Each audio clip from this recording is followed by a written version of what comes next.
This is the HomeTech Podcast for Friday the 13th. From Sarasota, Florida, I'm Seth Johnson. Spooky. From Reynoldsburg, Ohio, I'm TJ Huddleston.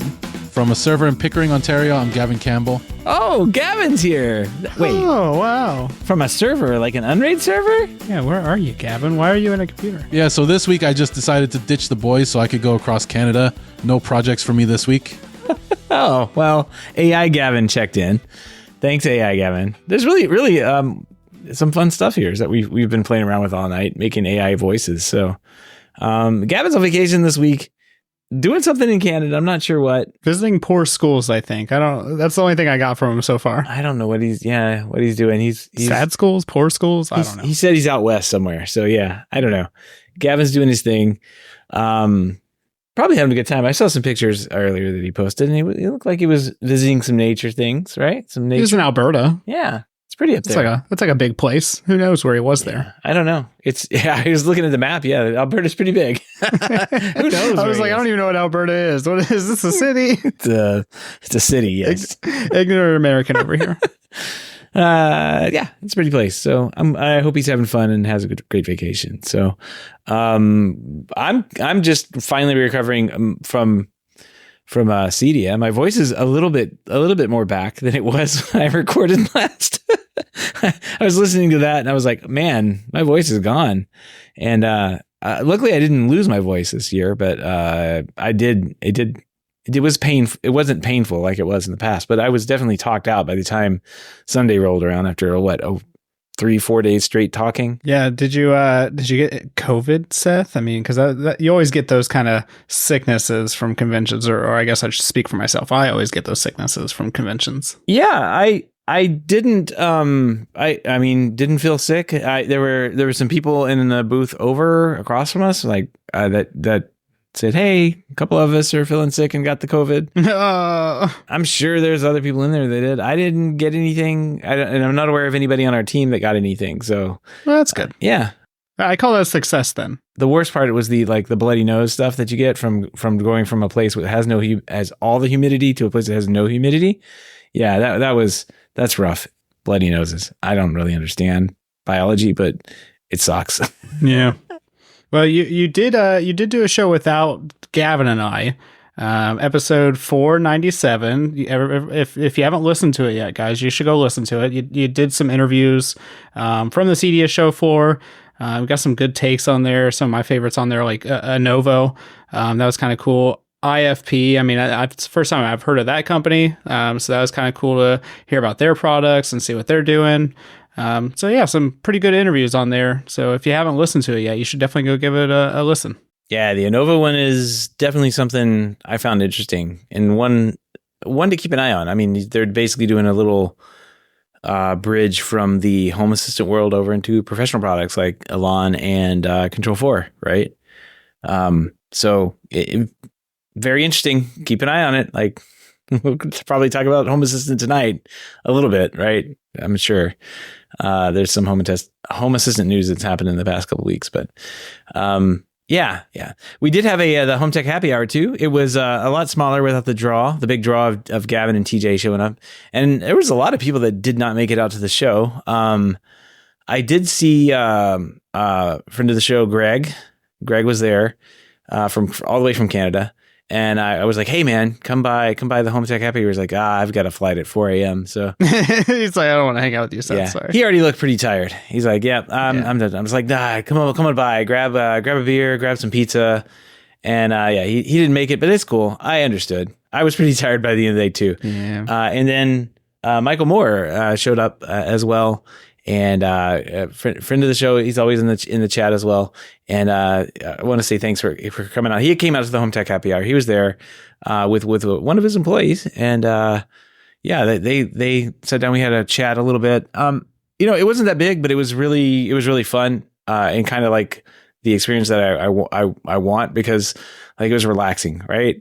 We all got a quiet place to go and just like sit and chat with each other, and it was that was really nice. But maybe we'll do something different in the future. I don't know. We'll see what happens.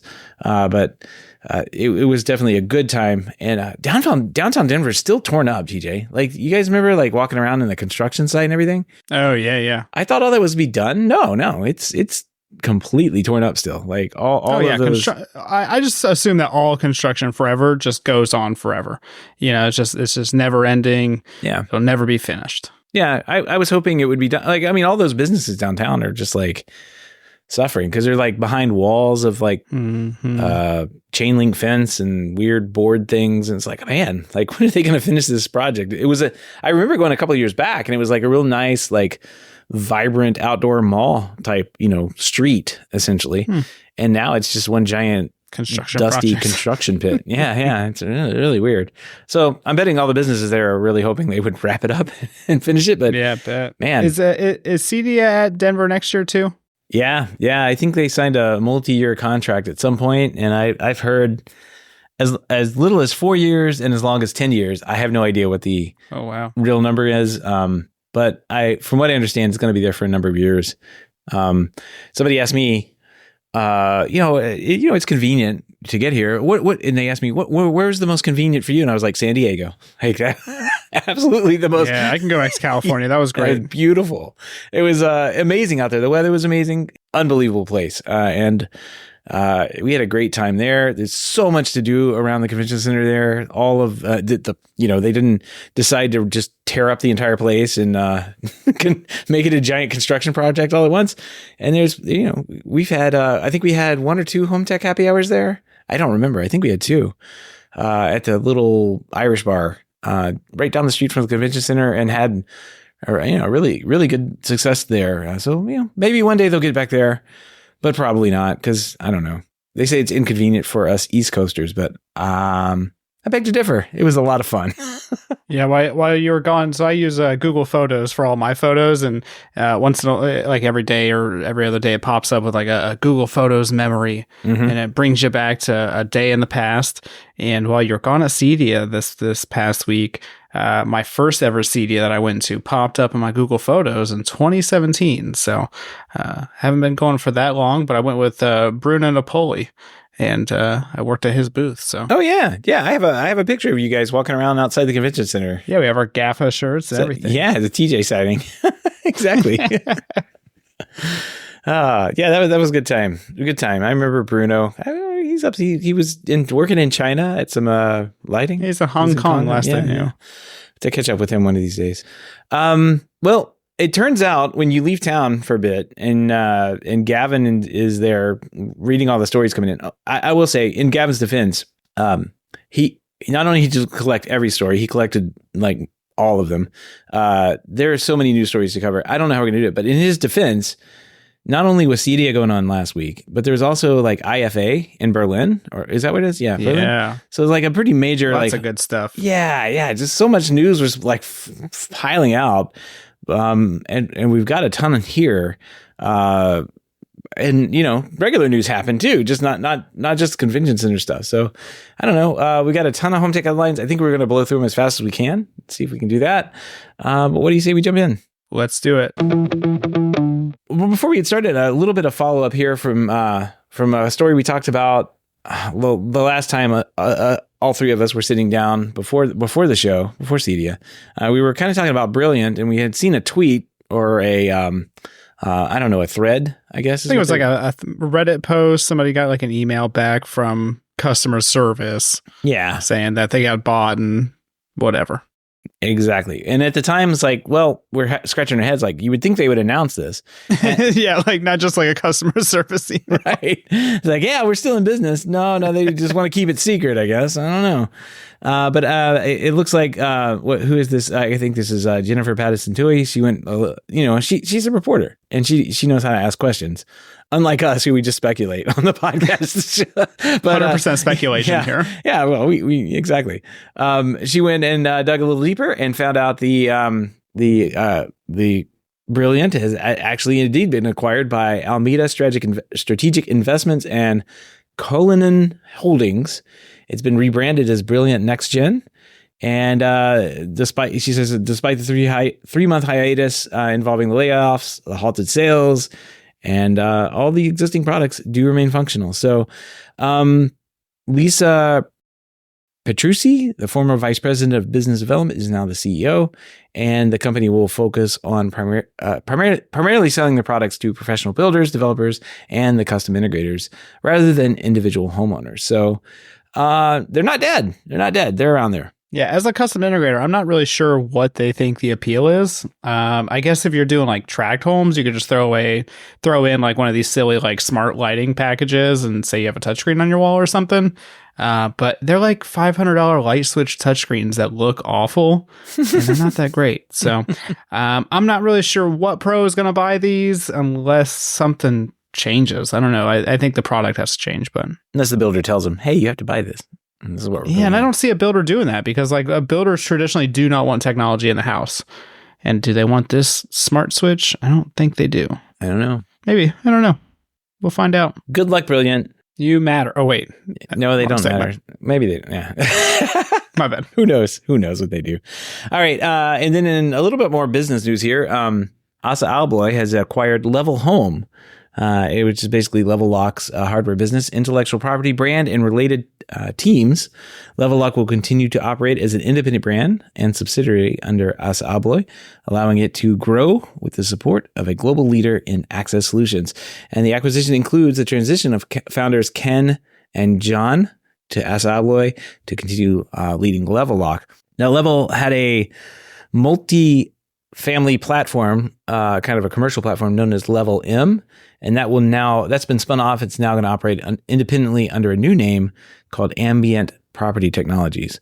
And this entity will focus solely on delivering next generation platforms to multi-family customers. Mike Ravito, stepping in as CEO. Very interesting. I guess I kind of went back and forth around in the hub. Like, well, I guess it's kind of weird that they would buy them because they had Yale. And there was like, wait a minute, didn't Yale get divested from ASSA ABLOY for some reason not too long ago? It turns out they did. Like, I completely forgot. And if you go to Google and you say, who owns Yale? It'll tell you ASSA ABLOY does. You can't believe Google anymore, I guess, because of, it's got AI built in. But yeah, don't believe Google. If you actually go to Yale's website and look who owns them, in 2023, they were purchased by a completely other new company. Or they were spun off or sold to this company to run outside of ASSA ABLOY. So now ASSA ABLOY has a smart Level Lock company again. So they've got a smart technology built into their products as well. Very interesting. As a side note, Level Lock was actually at CEDIA. I met the crew that was there, talked with them a little bit. They came by the booth. We kind of knew something was up because they were very tight-lipped about things, weren't really sure if they had sold to somebody or bought somebody. But they did debut like a smart pro pack at CEDIA and had a little booth set up at the show. So it's nice seeing them there. Really cool technology. I know if you haven't seen one of these things, it's basically like the inside of a deadbolt, and they have figured out how to make the little motor and everything fit in that tiny little hole that's between the two pieces of the lock within the door and everything. And what's good, there's a battery. The battery is located in like with the lock shaft piece that comes out of the door. It's kind of cool. Cool product. And I just wish it fit my door. It didn't fit my door when I bought one, so I had to return it. Yeah, this is pretty cool. I've never seen one in person that I know of. I've never installed one for a client or anything. But I think it's a good idea. It's one of those locks that you don't even know it's there. And as long as you don't care about the keypad or the touchpad or anything like that, it's a seamless way to add a smart lock. And some of these doors are very nice looking, and you don't want to install a smart lock because, let's be honest, smart locks are pretty ugly, as we'll talk about later. Most of them are not attractive. So if you can avoid putting that on your house with something like this, a lot of people are going to do that. I did talk to their head of business, I believe, and I can't remember what we were talking about, but I do remember our conversation went to like interesting products, and she was, for some reason, we started talking about like what lock products we always need. I was like, you know what, we need 5-point, and she's like, yeah, that's come up here all the time, like 5-point locks. Yeah. I say, if you guys can crack that one, I mean, that's every home in Florida. Like, honestly, no one knows. I see posts on forums all the time. So she was talking about taking that and back and seeing if they could figure it out. I'm like, if you crack that's a $1 billion idea. Yeah. That and the sliding doors, patio doors. Yeah. Well, interesting to see. And they're going to be joining a bigger group over there at ASSA ABLOY. So the Luxottica of lock companies. Exactly. It's all of them buying up everybody. Oh man, it would be nice if there was some competition in the smart lock space. We do have some people coming in like Aqara and stuff like that, but there's just not many lock companies in the States, at least. No, I think you have Yale, you have Schlage has their how do you Schlager or whatever you're like. I don't even know how I get yelled at every time, like, because I pronounce it Schlage because that's how it looks, but I think it's like, I don't know. It's German and it's pronounced completely different. Yeah. I always say Schleich, but who knows? Who knows? Well, moving on here. That's all the lock talk we're going to talk about. Love a Lock. It's a really cool product. If you haven't seen it, check it out. It kind of fits between the door and you can use your door hard with it if it fits. Only if it fits. LG has unveiled the ThinQ On, which I think is pronounced Think On now that I'm looking at it. You always say ThinQ for some reason. It's kind of like OVRC. It's actually Oversee. Yeah. I always say, like everyone I ever worked for always said OVRC. Oversee, there we go. It's its first dedicated smart home hub. Yay! Debuted at IFA 2024 in Berlin. This AI-powered device, of course it's got AI, can connect and control LG appliances and other smart home devices with Thread, Matter, and Wi-Fi. It operates on LG's Think platform. I'm going to say ThinQ again. It uses Affectionate intelligence, not AI. Is it working with me? I guess so. Well, we got Apple intelligence. Now this is Affectionate intelligence. To learn user patterns, monitor appliances, and enable voice control through LG's AI voice assistant. So it's got a voice assistant too. It's kind of cool. It's a circular wire hub. It also also works as a smart speaker and it's designed for future scalability. So there you go. LG's got an AI smart home hub. Do you think this will stick around long term with their acquisition of Homey? Do you think they'll just get rid of this in favor of Homey? I don't know. I'm interested to see how this fits into the portfolio in the long term. I mean, obviously, it's going to take a little while to blend Homey into LG and everything, but is there room for both of these products? Or maybe Homey will get think on Affectionate intelligence built into Affectionate intelligence. Oh man, stop it, LG. Stop it right now. Like, we need a different word for artificial. We got to set ourselves apart. I'm on it. It is a nice looking device, though. Honestly, it looks like, if you haven't seen the picture of it, it looks like a tiny Amazon Echo Dot speaker. Mm-hmm. It's got a fabric side on it. It's got a couple buttons. It looks like touch buttons on the top and a light at the bottom as well. It looks like a nice little white hockey puck. I mean, it's something that you could probably sit on your countertop and nobody would even question what it is because they've seen an Amazon Alexa and everything else. So props for that, because it does look like a nice device. I asked Chad over here to come up with 10 different words that could represent the A in AI. And none of them are very good. Advanced, adaptive, analytical, assisted, applied, effective. Oh, effective intelligence. Could be there you go. Effective. Yeah. I mean, LG's isn't good either, so I don't think we have to really match them that much. Let's see. Ambient intelligence. That could be something. Ooh, ambient intelligence. There you go. Because it doesn't sound like overly pushy, you know what I mean? Like, it's just hanging out waiting for you. Well, aggressive intelligence. That probably shouldn't use that one. Anticipatory intelligence. You could do that. Or actionable intelligence. Or algorithmic intelligence. There we go. All the A words. Ooh. I got a domain to register real bad. All the domains. Aspirational intelligence. There we go. Well, I'm making AI do the work for me there. Thanks, Chad. Appreciate it. Well, we this kind of happened at CEDIA or right before CEDIA. I don't know. I forgot to cover it. I did go by the Sonos booth, and they had it was a very popular booth, if you could imagine that. Despite their app. Hard to believe right now, but well, you know, I'll take your word for it. Here's what they did. They basically had like Starbucks baristas there, and they were throwing coffee around. Oh, genius. So you could go there and get a coffee, and like I gotta say, coffee at a trade show, I think all is forgiven at that point. Like you can do no wrong at that point. I mean, free beverages or food of any kind. Exactly. Yeah. Yeah. Well, Sonos unveiled an Era 100 Pro at the CD Expo 2024. It's designed for light commercial and residential use. It's available exclusively through Sonos professional partners. And the big key feature about this, it's an Era 100, I guess, but it has PoE, which enables quicker installation. It has an optional secondary safety attachment. I guess it's a mount and a professional surface. I guess it's a safety attachment. It would be like, I guess that's a little cord that you have to have in some commercial locations. Yeah, so that way if the mount fails, it doesn't fall and kill somebody. Exactly. And a little tiny, Sonos speaker. It could fall from high enough. It would hurt somebody. And then a professional grade surface mount for flexible installation. So there you go. It doesn't look too bad, but PoE, I love PoE powered. Why? Just do this with all the speakers. It'd be great. Yeah, that would be nice. Honestly, this is kind of something I've been looking forward to for a long time because PoE can do a lot of things. I mean, we use it for Wi-Fi access points and cameras and video and everything else. Mm-hmm. Why can't I use it for these speakers? And so it's cool to see this. I'm interested to see, first of all, what the actual MSRP is on it, because it depends on how much of a premium it is, right? But in certain spots, it definitely would be cleaner to install an Ethernet line instead of an outlet, especially if you're doing surround sound or this is obviously meant for commercial applications, but I'm thinking even somebody's house. I mean, just doing surround sound with a single Ethernet cable. Yeah. And you're good to go. I think even in commercial situations, it's cheaper to run a Cat5 than it would be to, run conduit and electrical and all that stuff. Yeah, well, especially electrical, Yeah. So I was in a 7-Eleven not too long ago and noticed that they had 4 or 5 Sonoses just kind of mounted around the perimeter, and they all had, conduit run with outlets sitting next to them. They just mounted on the wall and plugged right into it right there.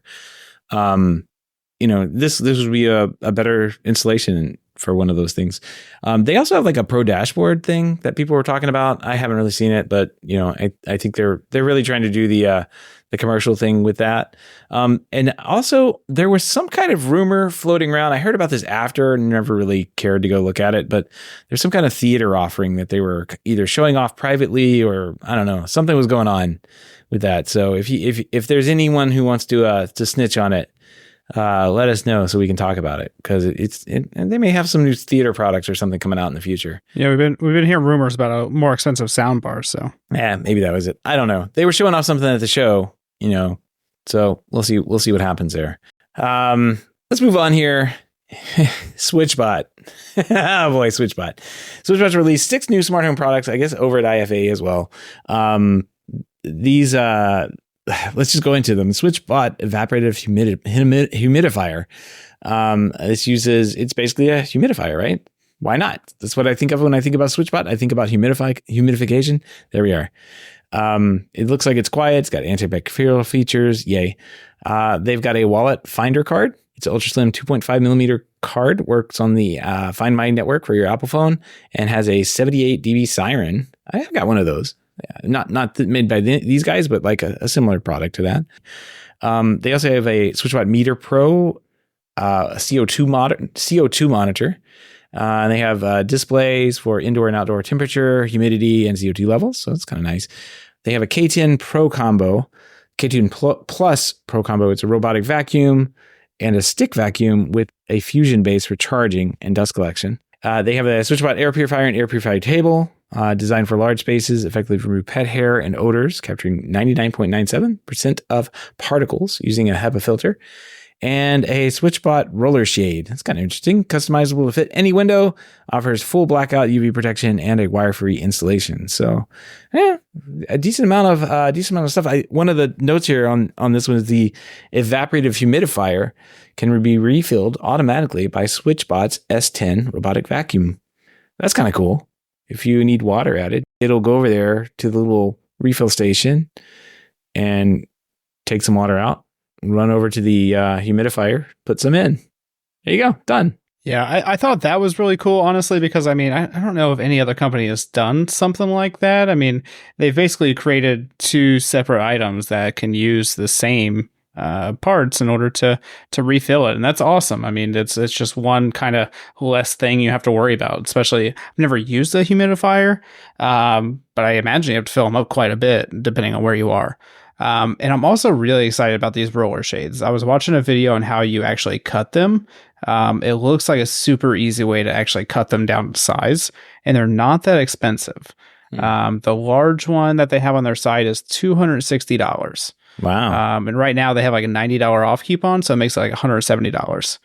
And they do support Matter, but you have to have their hub. So I don't think you're gonna be able to use this directly with something else. You're gonna have their hub. But that's pretty typical of SwitchBot devices. Yeah, I've got their hub just for the automated shades the roller shade things that I have. So yeah, and it's fine. I mean, it sits in my garage.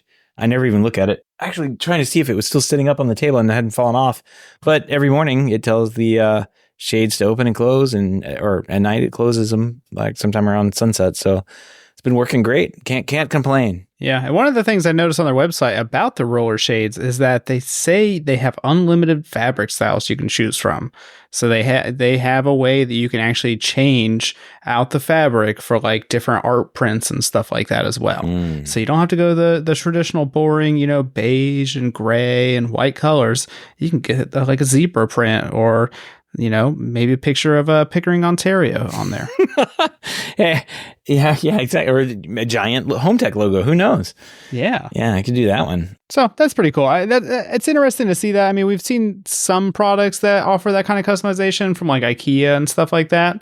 It's kind of cool to see that coming to shades, though. We've always seen like the different fabric types and colors and stuff like that, but I've never really seen shades with like printed artwork. I like the option that they have on here with the solar panel. Like you can get the little solar panel thing and stick it on the back. Yeah. Those hang down off of the, what are they called? The SwitchBot. I'm talking about SwitchBot and curtain 3s that I bought. And I have 2 of those for the curtains. They kind of like meet in the middle. Both of them have those that like hang down off of it. And it hangs off the back of the curtain, so you can't actually see it at any point in time. But what it does is when it closes for sunset, it just sits there and enjoys a full recharge, I guess, because the sun's just blasting right in the window, right onto those solar panels. So that's a great thing. I would recommend, if you're going to get one of these, for starting at $229 for the small one, and for the extra large one, $339. Yeah, do that. Get the solar thing on there too. As I say, $250. So my windows are 33 inches wide, and so I would need the medium one, $250 for the medium plus a solar panel. So that is very cheap. And I think this is like one of the last, for me, this is like one of those last devices that really need to like hit the mainstream home automation market is smart blinds. Because it is starting to happen little by little. We're starting to see these companies like SwitchBot do this. But traditionally, automating blinds is so ridiculously expensive. And especially if you want to do a lot of them, just because a lot of people typically have a ton of windows in their house. And so, the difference between these being $200 and Lutron ones for $1,000, you're talking, tens of thousands of dollar difference. Yep. Especially if you have a lot of windows, right? I mean, it just adds up quick. Yeah. No matter what. Like, I mean, even if you were paying like, what, $250 a window.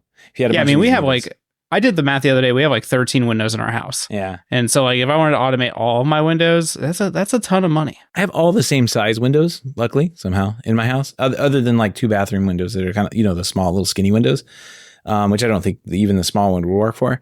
But that doesn't matter. Like, I'm looking at it. I can't remember.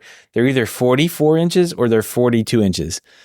And so like, it's the difference between the medium and the large. It's like, I hope I get the medium because it's like what, $40 less. Mm-hmm. I don't know. I might get something like this for the garage here. I've been trying to think about something to put on the window behind me, but at the same time, I want to replace the window because it's a piece of garbage window from 1969.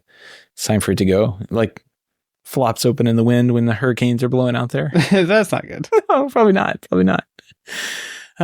Would help my air conditioner out by replacing the window more than a SwitchBot shade. All right, we got a slew of new products here from Philips Hue. First, the HDMI SyncBox 8K. It's going to have, 8K compatibility has been announced and priced at $350, basically a $50 increase from the first generation module. This is, if you know about these, it basically reads the HDMI. You loop the HDMI in and out, right?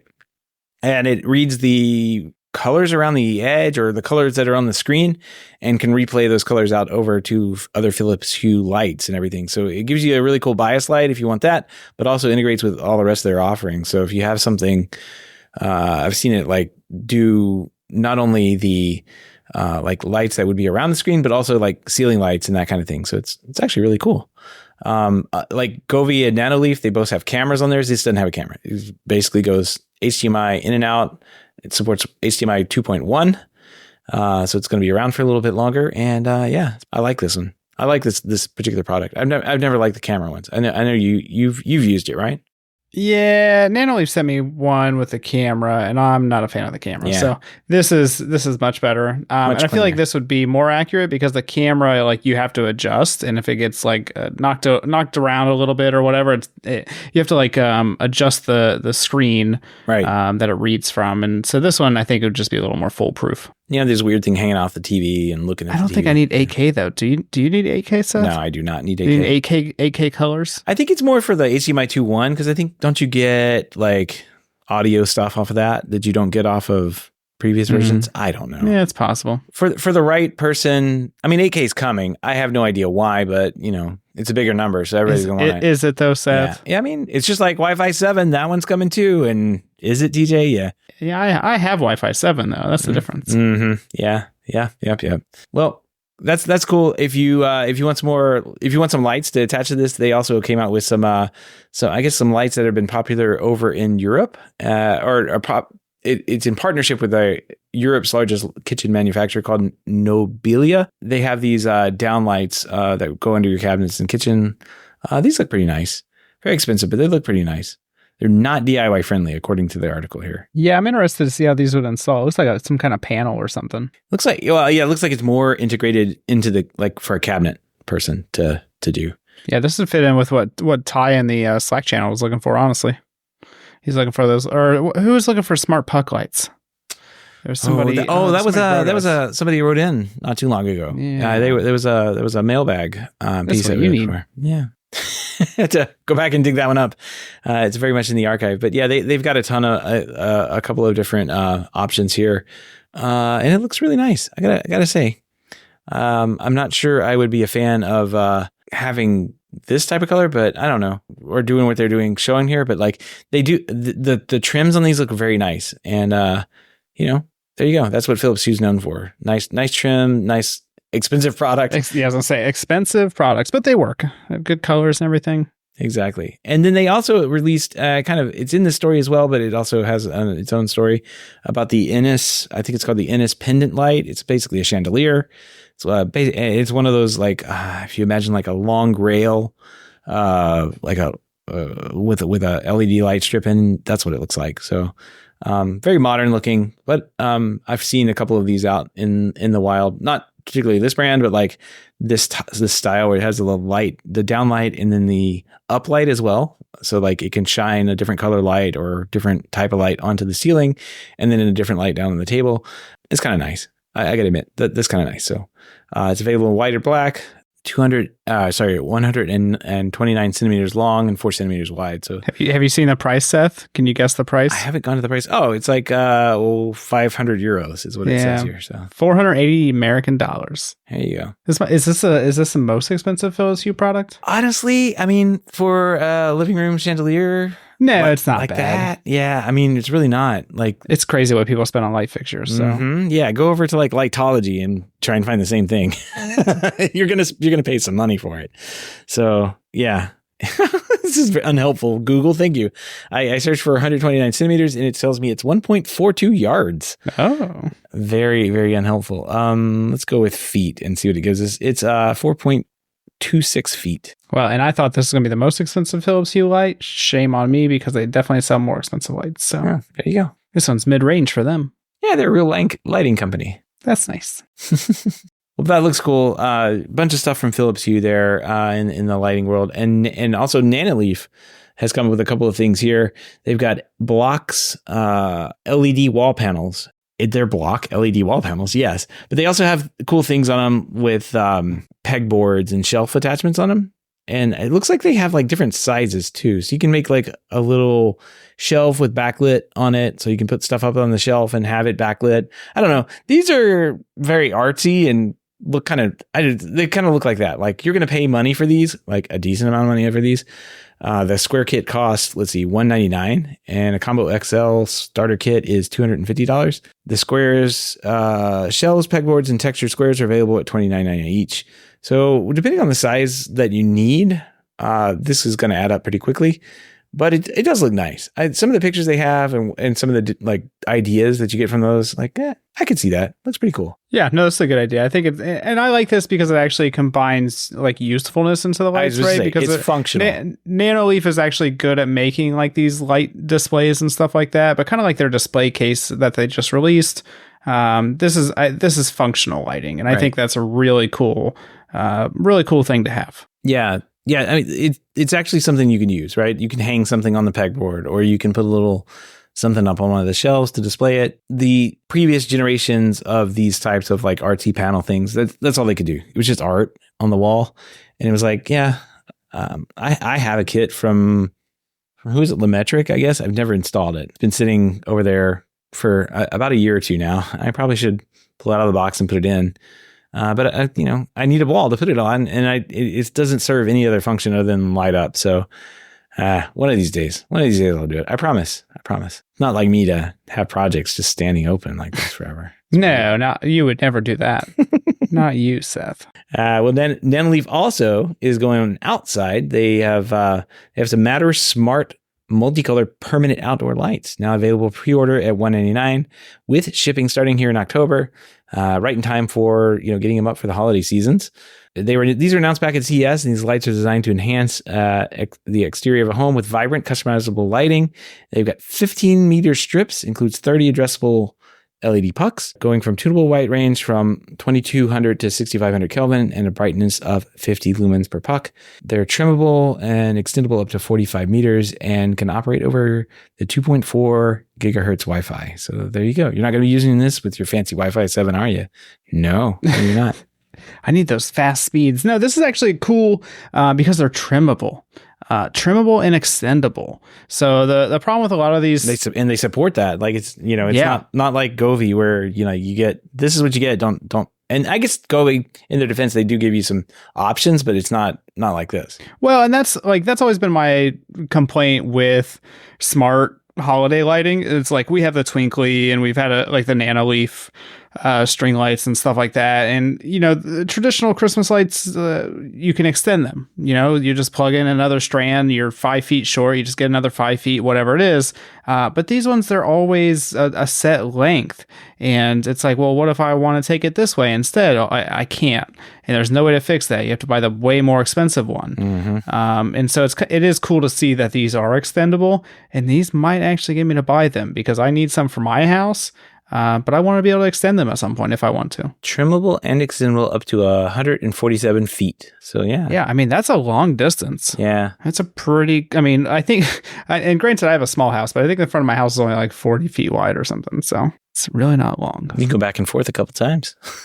Yeah, I can go around the whole house. Super. Yeah, you can go down the driveway. Just keep going. Yeah. It looks pretty nice. The install kit looks pretty nice. And it looks like it has some type of little, well, I don't know, maybe not. From the drawings they have on their website, it looks like they have like little trim pieces that go and cover the wire up, which could be very nice. Yes. But maybe not. Maybe they only give you a little bit of that. I don't know. It looks like they've done a good job constructing this and putting it together, where screws actually hold the thing rather than tape. Well, it actually looks like a professional product. I don't know. Yeah. Govee's was like tape at first. I think they figured out, oh no, you need screws. And I think this does look pretty good. I don't know how it would feel about the look of the little, what is that, like hexagon lights every so many feet. I don't know. Still undecided on that. $429 US for the 45 meter kit. And if you need a 5 meter expansion, it's $54. Not terrible. Yeah, not terrible. All right. I got a story here from Dave Zatz. The next Arlo floodlight will evidently finally connect to a junction box. And I think this is brilliant. I see these things all over. Every restaurant I go to has these Arlos stuck up there. And it's like, they have to take those things down and charge them all the time. Like, this is crazy. And if you have a junction box, you can take it down and put one of these up. And now you've got an Arlo camera. and it'll have floodlights on it too. So it looks like he found some kind of I don't know. Dave always looks through like the weird like FCC filings or something like that. So it looks like he found something on this, and he doesn't have any word on pricing or timing. But the rumor is that these are going to connect up onto a junction box rather than just kind of hang there with you do a solar panel hanging off the side of these things. But I don't know. It's pretty nice. The ones that are currently in stock right now, the current version is on sale for 50% off. If that tells you anything, so they're probably ready to clear these things out, and you get a new one. And I don't blame them, because this thing is ugly. I don't know if I've ever seen this thing before, but it looks like it could attack you. Like if I walked up and saw this in somebody's driveway, I would be afraid it's going to shoot me. This thing is not attractive. Looks like a hammerhead shark. Yeah, if you like hammerhead sharks, that would probably. You have a shark themed house, this is a perfect camera for you. Perfect camera. You get it. It's 50% off right now. So pick a couple up. I've never liked Arlo. Have you used Arlo before? No, I haven't. I see them everywhere though. Everywhere. Yeah. The limited experience I've had with them, they never seemed like they were that good at cameras, and they're Netgear. So I try to stay away from Netgear. Well, a ringing endorsement there from TJ. So. Yeah, I don't know. I haven't ever used these. I see them all over at commercial buildings or like Airbnbs. They'll have them outside or whatever. I don't get it. I've never gotten this type of install where you have to like pull the camera down and charge it. Yeah. Seems like that would be more annoying than the price, the low price that it comes in at. It's only $158 or whatever for this thing, right? So it's $30 off, 36% off for me. I don't know if I would pay that unless it was like hardwired, Yeah, that's what I say. Hardwired is the way to go. In robot news, Roborock Q Revo Curve can lift itself up and jump over obstacles. Ooh. Yeah, watch out. I don't think you should do this. This is a bad precedent, but imagine this if this is on your lawnmower. Yeah. A robotic lawnmower. Well, that would be helpful, but it's got blades. I don't know. Yeah, the blades, I don't think that would be a good idea. Yeah, I mean, it's just a slippery slope, is it? If we teach it to do these things, then it's going to eventually they're going to eventually have the skills to combine and do other things. So and they're coming after us first, I'm telling you. I don't know. This has the ability to lift itself up over obstacles up to 40 millimeters high. And if we do that in freedom units, that's about, I don't think, 1.5 inches or so. It's not very much. But if you have a big fluffy rug or a tall room transition that goes between the flooring types, this might help. It's called the Adapt Lift Chassis. It enables the robot to raise its front wheels and adjust its main wheels independently. And it'll kind of like skip over those little bumps in the roads for the poor little robot that's just trying to go around and suck up all the dirt and you tracked in. So I don't know, kind of a cool idea, but bad precedent. Shouldn't do this. I, for one, welcome our jumping robot overlords. They're going to learn how to jump. We also have one that they've made here, the Norwal Frio Z Ultra. I've never heard. I guess I haven't heard of Norwal actually. It's a $1,500 vacuum robot that has two 1200p RGB cameras with dual AI chips. And so these cameras have 136 degree viewing angles and will continuously scan the environment, and it'll adapt to, obstacles and things that you left on the floor and go around them a little bit better. So I thought it was kind of crazy. They give this thing 2 cameras. It can see everywhere. If you happen to walk by, in your birthday suit, that's getting uploaded. So just keep that in mind. You're going to end up on a server somewhere like Gavin. You're going to end up on a server somewhere. Yeah. There's no escaping 136 degree view. It saw you for sure. Yeah, this is kind of cool. Hopefully it stops running into my cables and stuff. I mean, because that's the problem with mine. Mine always just seems to target everything that it can run over. It's like, oh, I see this cable over here. Let me go ahead and just run this over and get sucked up in my vacuum. Yeah. So maybe the 2 eyes will stop that. Maybe, who knows? It just wants to see more. That's all. Just wants to see more. Just wants to see my whole house. Aqara, the VoiceMate H1, has been revealed at IFA as well. It's a unique smart home voice control system that activates when you pick up a small puck-like device. It's a pretty good idea. So instead of always listening for a wake word, you walk over, you pick up the puck, and I guess you yell into it or yell into the air. And it will execute commands and adjust settings using natural language. Requires the Aqara Hub M3 and it also functions as a Matter bridge and thread border router. There you go. This actually looks pretty cool. I like this. Like there's no always listening microphones. I'm not sure how well or how great the Aqara ecosystem for home control or like voice control is, but I don't know. Seems like a great idea rather than having an always on microphone. You just walk over, pick something up, yell. That's pretty cool. Yeah, no, it's an interesting idea, and it makes the home automation more tangible, right? I mean, because a lot of times we're using our phones to do this kind of stuff, and it is nice to have physical controls, and especially just a nice little puck you can grab. Yep. They also had a couple of other devices that they released. There was a Camera Hub G5 Pro. It's their first outdoor Apple HomeKit secure video compatible camera. It works over PoE, so you got that going for it. It's got Wi-Fi, both 2.4 and 5 gigahertz with a USB power cable. So that's nice. I think, TJ, didn't you have one of these, like a previous version of this? Was it the G4 Hub? Which one do I have? I think I have like the G4 Hub. Yeah, that's the one I'm using in my office. Yeah. But this is cool because it's PoE. There you go. I mean, I really want some HomeKit secure PoE cameras, so put this next to your Sonos Era PoE Pro thing. You get that? Right. Yeah, all PoE all day long. The G5 Pro can do like face recognition. It's got all that stuff on it. It doesn't have a micro SD card for storage, but it can record over to like NVR with RTSP. So that's kind of cool. This is actually Aqara's first camera that can do that. Yeah. It can detect faces, vehicles, pets, packages, and motion, and use them as triggers to start recording video. Not a bad thing. They also had a couple of other products they released. A LED bulb T2. It's a smart bulb. Works over Thread and Zigbee. They've got an E26, A19, E27, and a GU10. So full colorable, tunable white options, as well as white only. And it works with the Aqara Zigbee hub as well, or Matter, I guess, depending on if you're using that. They've got a light switch H2, and looks pretty interesting. It's more of the like the square European flavor of light switches that exists out there. Not the. I was just talking to somebody about this today. Like most of the world, if not all of the world, is this square format that looks. If you see it here in the States, everybody's like, "Oh, that's ultra modern," and it's like, no, that's how a bathroom looks like in Germany. Like that's what they have.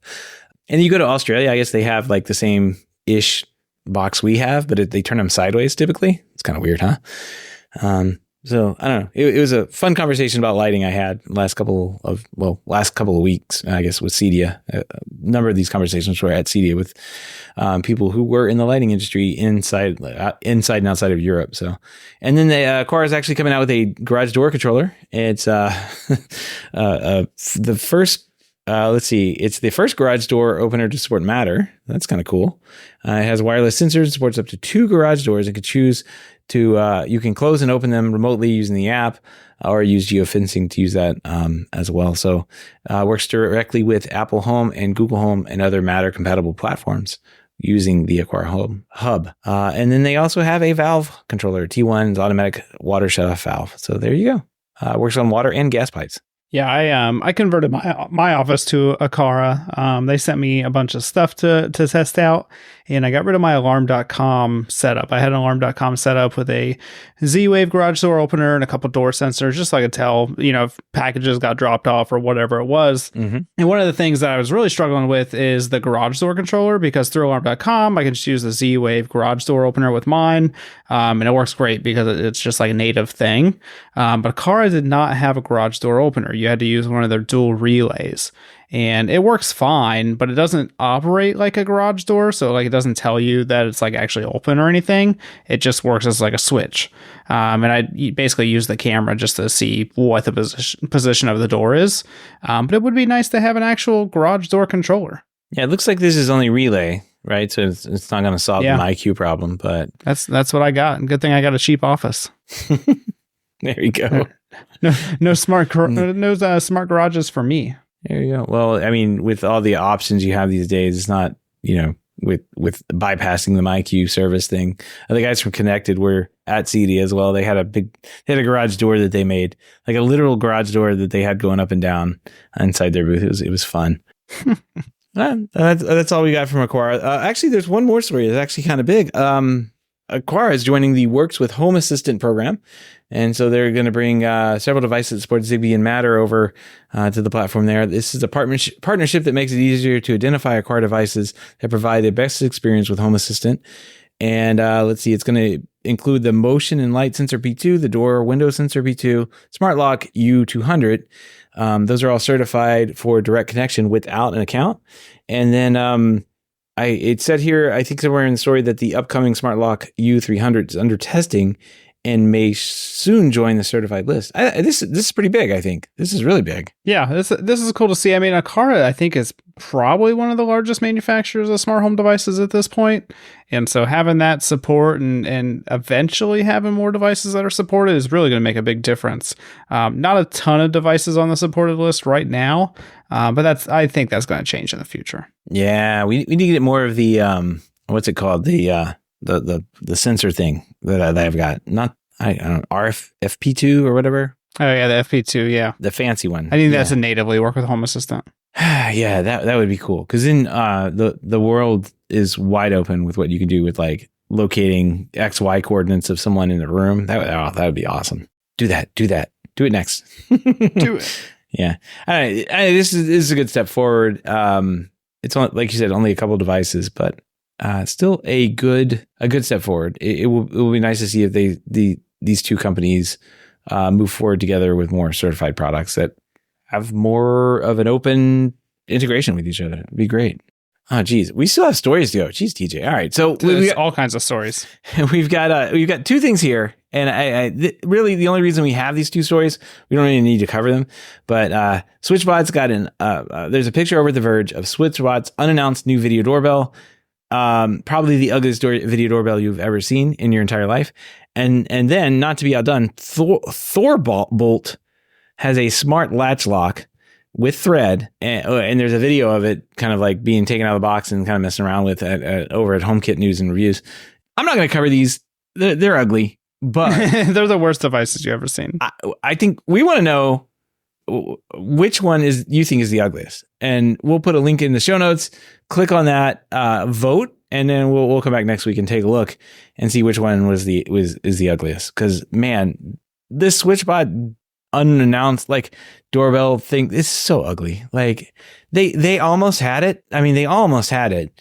If they could just, why do they have a keypad? They have a full keypad, and it's not even a key. It's like turned sideways. It says, I don't know. It makes sense. Zero's off on the side. And somehow that's not even the worst one. I personally think that the door lock is the ugliest thing.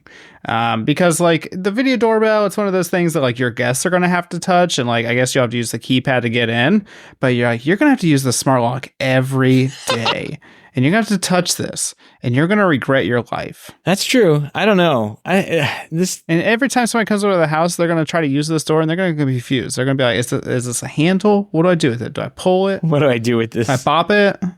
They're not going to know how to operate this door lock. It's so weird. I mean, it's very ugly. I don't know why somebody made this and they're like, yeah, that's what we want it to look like. Yeah. And look, I'll be the first one to admit that smart locks in general are not attractive devices. Like there's not many smart locks on the market that I would say look good. But this one is not helping the argument at all. If anything, this set us back 5 years.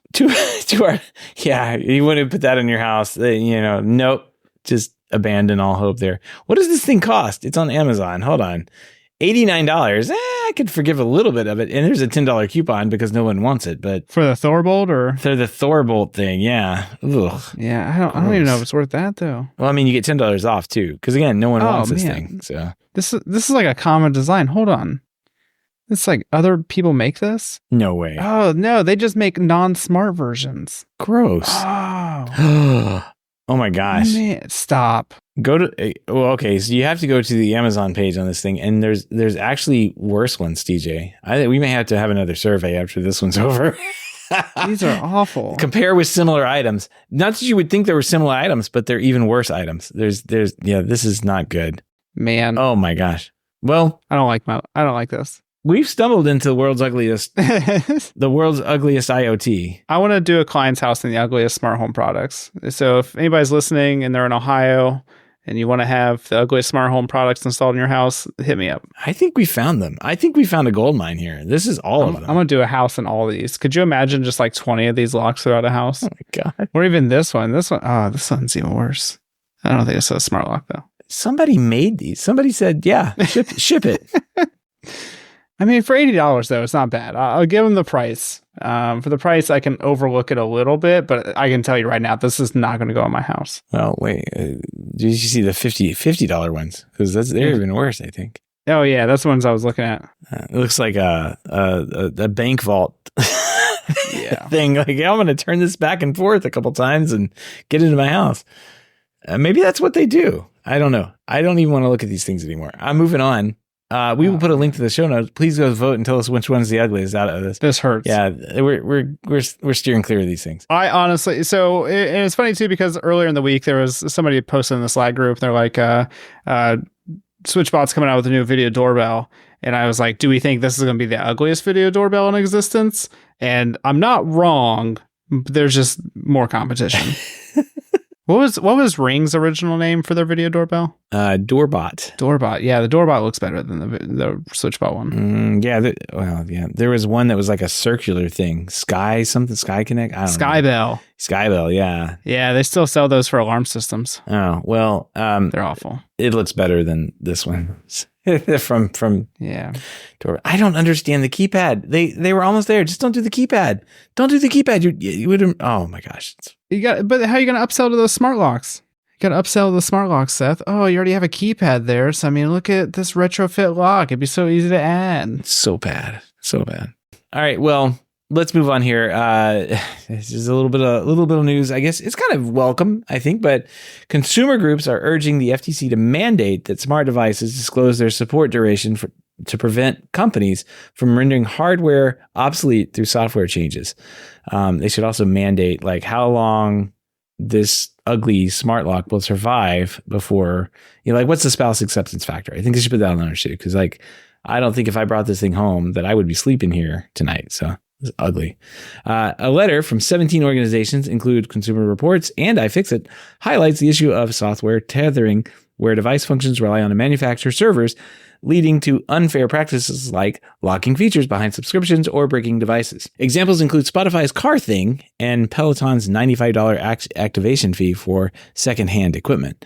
The letter argues that these practices diminish the resale value and functionality of devices, likening it to death by a thousand cuts.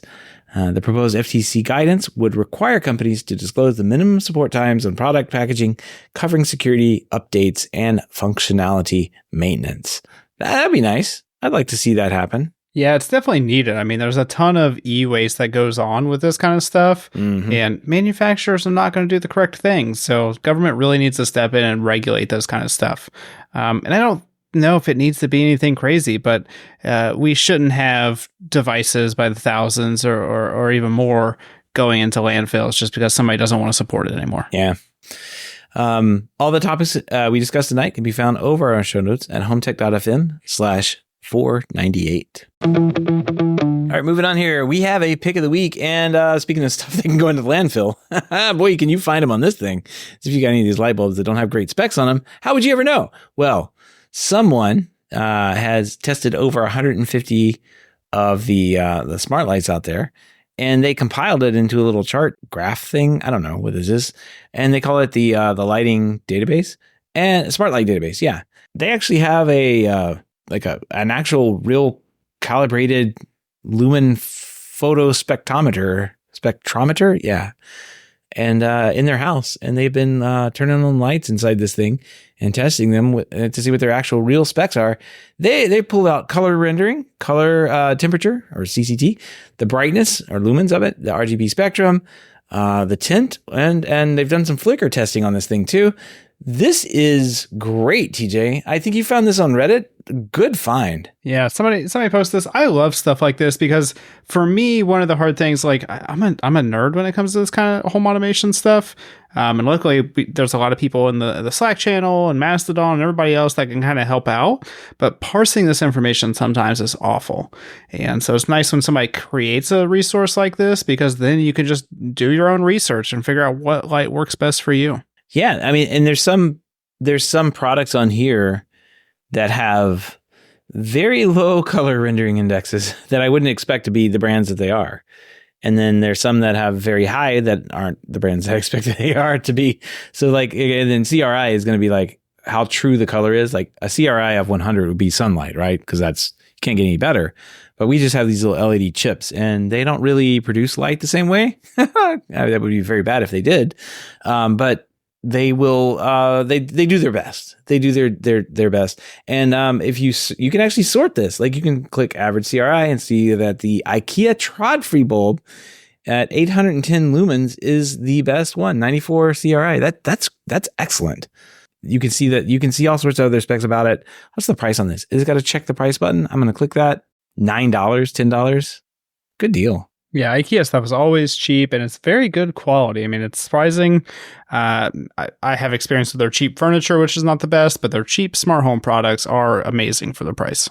Yeah. Especially their smart blinds. They got smart buttons. I mean, all kinds of stuff. Yeah, after that one A19 bulb they have, there's an MR16 that's 92. There's also a A15 that's going to be 92.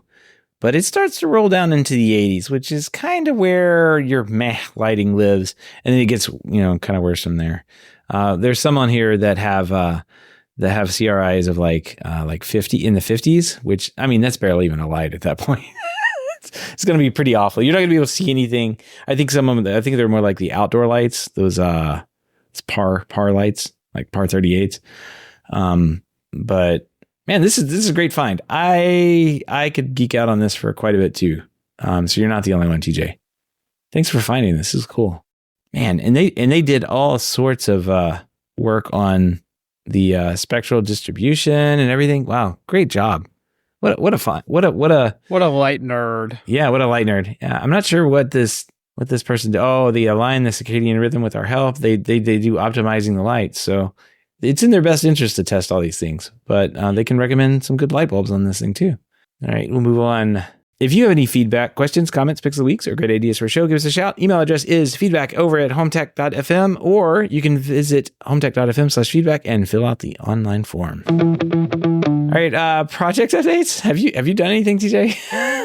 I've done a couple things, Seth. So I when we moved into the house, I installed a rack in the laundry room with all the network wiring and everything. And when I mounted the rack, it wasn't the most secure. I kind of just got it up there because I was like, I'm excited. I want to get my internet and cameras and stuff working. And it was mostly fine. But recently I decided I was going to add I have an extra 30 amp UPS. And so I called the electrician and I was like, let's get me set up an appointment to install a 30 amp outlet next to the breaker panel. And so that way I can plug in my fancy UPS I have. And so this weekend I decided to tear out the laundry room where the rack was mounted. So I had to take all the rack apart, all the equipment out, took the rack down, took the whole wall out. You want to know why I couldn't find any studs or anything, Seth? Because the wall was made out of a door. It used to be a door. And instead of building out the wall, with studs, like you do a normal wall, they just left the door in there. And that's it. They literally did not put any studs in or anything. So there's like an empty space of 30 some odd inches that in the middle. Yeah, there's no studs. Just like a 30 by 80 space. And it was just recessed. So there was like a 2-inch gap, which makes sense why I didn't hit anything with like my 2-inch lag bulb. So yeah, I got that removed. Insulated it. One of the things that one of the reasons I noticed, other than the rack mount thing, is that during the wintertime, it was just so cold in the room. And I was like, why is it so cold in here? And turns out because there's literally no insulation. And so, yeah, got that all done. I have not put the UPS in yet. So hopefully I reinforced it good enough. Because when I put it up there, it's going to be hard to get out. It's heavy. It's a heavy battery backup. Those are not light. Yeah, no, this one's a 30 amp one. So I think it's like 3,000 kilowatts or whatever. So it's a very beefy battery backup. It's a commercial one. So is it APC? I think it's a Eaton. No, it's a Trip Light. That's what it is. Okay.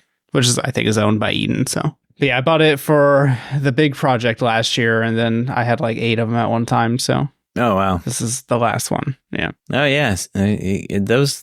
Wow, those are pricey too. Jeez. Yeah. No wonder you want to keep it. Yeah, I was like, man, and I sold a couple of them that I had extra, and I was like, I'll just go ahead and keep this one for whenever I feel like it. So that time has come. We're going to Missouri in a couple weeks, and I was just like, I would hate to be out of town and we lose internet and I lose access to stuff. So it says it'll back up for 8 minutes under full load or 16 under half load. 3,000 volt amps. That's what it is. Yeah, $2,100 MSRP. Let's see. 70 pounds supposedly. So. Oh, well, there you go. That's a baby. That's going to be fun to lift up in the air over here. Oh my God, I know. Just carrying it alone sucks. And I can't imagine if I like get it up there and like it's not strong enough and it falls. Just put it on the floor, TJ. Put it on the floor. Yeah. Run an extension cord up the wall. I can't, Seth. It's a laundry room. Which you should have done. Yeah.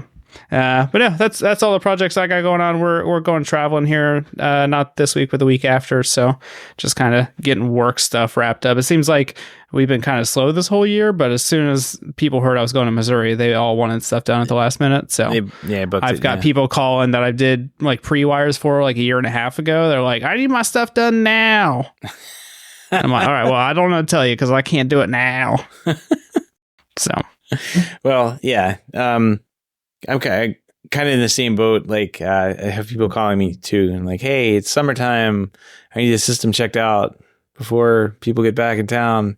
It's like, I don't want to do anything right now. Plus, I just got back from the show, and like, there's a lot to do. There's a lot to do after you get back from a show, especially like, oh yeah, if you talk to people and they give you feature requests and ideas and writing all that down at the show, and like now I'm gonna come back and do it, and it's like, so demotivated now because I'm very tired. Yeah, because it's not like you're on vacation. You're at work, so you're at work traveling, and then you come back to work. Exactly. You need to take a vacation when you get back from CEDIA. Yeah, I think that's going to be in the future plans. Is like the week after people that went, you get a vacation. Yeah, like I don't care. I feel like that's the best way. It should be mandatory. I don't know. That's all I got for project updates. I think that's probably all we got for a show tonight. We still managed to record for an hour and a half almost. So yeah. I guess Gavin's not the problem. Well, we'll say he's not for now. He's not. All right. Well, we do want to give a big thank you to everyone who supports the show, but especially those who are able to financially support the show through our Patreon page. If you don't know about our Patreon page, head on over to HomeTech.fm/support to learn how you can support HomeTech for as little as $1 a month. Any pledge over $5 a month gets you big shit out here on the show, but every pledge gets you an invite to our private site chat, The Hub, where you and other supporters of the show can gather every day for inside baseball conversations about all aspects of home technology. We do want to give a big shout out to Greg Runyard, who upped his pledge quite a bit. So thanks, Greg. Appreciate that. Thanks, Greg. Goes to the private jet for CEDIA next year. Yeah, no kidding. I think it's maybe a Gavin GPT payment too. I don't know. Yeah, probably it's a bribe. Anyway, if you want to help out but can't support the show financially, I totally understand. We just appreciate a 5-star review on iTunes or a positive rating in the podcast app of your choice. That's going to wrap up everything here this week. Everybody have a great weekend, and we will see you next week. Till next time.